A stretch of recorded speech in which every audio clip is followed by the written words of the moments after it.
Raider Nation, it is your boy Darth Raider here, and I'm going to be previewing the upcoming matchup against the Denver Broncos at Allegiant Stadium. So stay tuned. Let me know what you guys think. Here we go.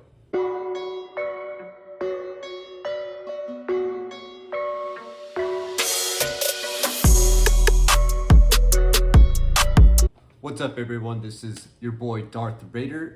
This is going to be my preview for the upcoming game that we got going on Sunday at 1:25 p.m. at the Death Star against the Denver Broncos. Gonna go through a couple of things really quick. Gonna go through some injuries, a couple of news and notes, a little bit of taking a look at Denver and see what they got going on, what I think some keys to the game. And finally, my predictions. So let's go and get it started. All right, so starting with the injuries here. As you guys probably already know, Nate Hobbs was concussed this past game against the Titans. He didn't participate Wednesday. He was limited on Thursday, but he was at full practice on Friday. So that's really good to hear. It looks like he's gonna play. I'm not too sure, to be honest with you. I'm kind of on the fence about it because concussion is a really controversial thing right now, especially with what happened to Tua.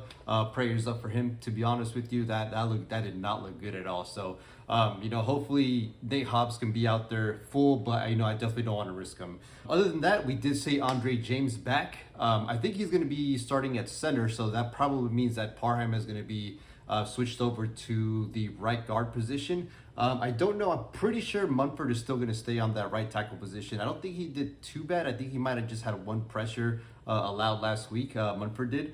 So hopefully we're starting to see a little bit of gelling together. Hopefully Josh McDaniels isn't throwing us a curveball this upcoming Sunday and just a completely different line, because I think there's already been 7, maybe 8 different variations of the O-line. So we're getting into pretty good into the middle of the season, and we got to get that thing fixed up really quick. So other than that, the people that are going to be coming back, which I'm super happy to see, my boy Trayvon Moehrig, he should be coming back.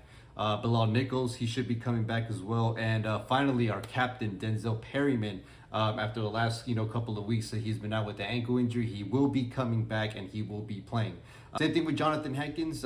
He was a little banged up this past season. I can't remember if I saw him too much, to be honest with you, against the Titans, but he will be back. Unfortunately, Foster Moreau and Hunter Renfrow will not be playing. Hunter Renfrow is still going through that concussion protocol. It's been a couple of weeks. I don't want to risk him too much. He's a super important player for us, and I don't want to be in that situation where, we might lose him long term, kind of going back to what happened with Tua, which, kind of looks pretty bad right now. Rock Ya-Sin, as of Friday, he is questionable. He did get rocked. I think he had some ligament kind of damage when it comes to the knee. I thought he was going to be out for multiple weeks, but after further evaluation, it looks like it was just a little bit of a scare, so it looks like he might be suited up to play.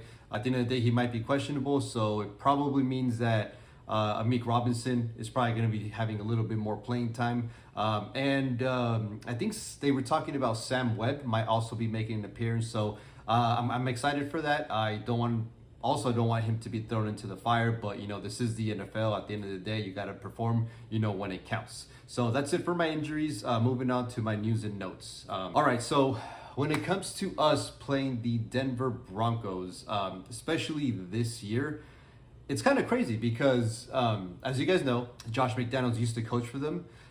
Absolutely shit job right after he got caught recording that London, or the London practices against the 49ers. So he got caught. Eventually he did get fired. So it is what it is. He kind of lost the locker room right after that. I think his overall record was total 11-17. What I do remember though is seeing that game against Denver at Denver, where McFadden just absolutely went off. I don't remember what was his stats or anything like that, but I could have sworn, I think he went for at the very least 3 or 4 rushing touchdowns. So, oh man, that, and you'll forever see that meme of McFadden just laughing it off and stuff like that. That was honestly one of the biggest ass whoopings I've ever seen in my life. Another news and notes that we got going on right here is I see Carr in his career against the Denver Broncos, he's 9-6.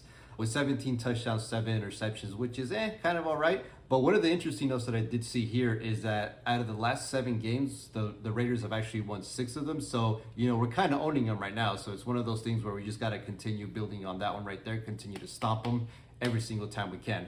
Another little note, kind of like a side piece right here, when we're talking about relationships among these teams and players and things like that. Nathaniel Hackett actually used to be the offensive coordinator over in Green Bay, so he has a lot of familiarity with Davante Adams. So it's going to be very interesting to see how he talks to their defense and how they're going to be playing Davante Adams, because he knows him in and out. He coached him for multiple amount of years, and we know when Davante was absolutely lighting it up over in Green Bay. Let's take a look at the Denver Broncos. Right now, they are 2-1. That 2-1, honestly, to me is kind of deceiving, just because the way they've been winning it. I mean, I tried to watch that Denver 49er game, and to be honest with you, I couldn't get through it. I kind of just saw what was going on, through my fantasy apps and stuff like that, because I do have a couple of people that were playing against each other during that game. But absolutely atrocious. I think they're averaging a total of 14 points per game, while allowing the other team to score 12 points per game. So that kind of comes into why they are 2-1 compared to our 0-3. I mean, as much as I like talking shit about them, to be honest with you, they have a better record than us at this point. The one good thing about it is that we're averaging 21 points per game. We are allowing 25 points per game. So at this point, it's going to be a battle of, who's gonna do their job, who's gonna be, on top of their assignments, and who's gonna come out on top. Moving on to the keys of the game for me.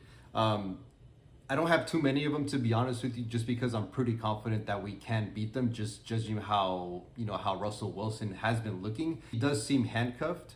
I don't know if it's a Nathaniel Hackett thing. Maybe it's just a grasp of the new offense that he needs to learn, because I mean, honestly, we're kind of seeing that with Carr right now.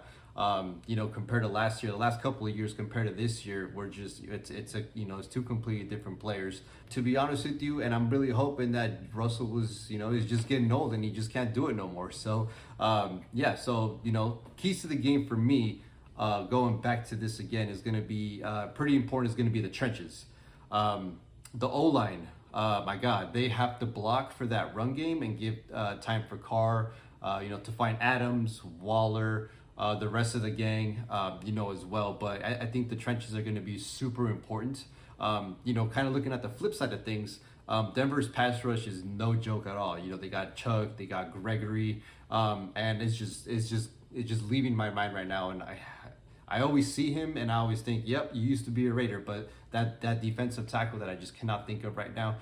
He's also a pretty good stud. He's been there for a couple of years now, so. I'm not going to lie to you, that D-line kind of worries me, going against our O-line. But, it is what it is at this point. It's just one of those things. You got to nut up and shut up. You just got to punch him in the mouth and, see what we can do. I'm just begging. No more trick plays. I don't know what that is about. Hopefully we could just stop that. To be honest with you, I just want to see a well thought out run game.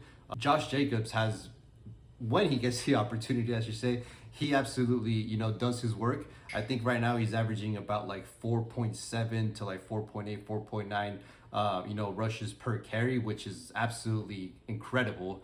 Bad thing is that it just kind of feels that, Josh McDaniels isn't using him as much. So I'm hoping there's going to be, at the very least, he gets at the very least, anywhere from 28, 29, 30 carries, this game. I want to be able to hurt them. I want to be able to just smash them in the mouth and, show them what Raider football is all about. No more trick plays. I kind of wanted just to get down and dirty with them, punch them in the mouth a little bit, and use all of our running backs, because at the end of the day, we got 5 of them. We should be using all of them to some extent. And finally, before we leave this right here, I want to kind of give my predictions. I'm not gonna lie to you. Although we have a potential lights out offense, their defense is really good as well. Like I said, I think they're allowing only about 12 points per game, while we're averaging about 21. So my prediction is that Raiders get their first win of the season at home, at Allegiant, at the Death Star, with a 17-14 win against the Denver Broncos. That being said, guys, thank you so much for your time. I appreciate it. Go ahead and leave a like down over in the comment section. Subscribe if you guys want. Any kind of feedback would be incredible. Like I said, I'm, the last couple of videos that I said, I'm working through this. I'm kind of learning all of my stuff, learning my craft right now. So, any kind of feedback, or if there's anything that, I might have missed, if there's anything that you guys wanted to talk about, maybe for next time, it'll give me, some good notes and stuff like that. Other than that, Darth Raider is out. I'll see you guys on Sunday.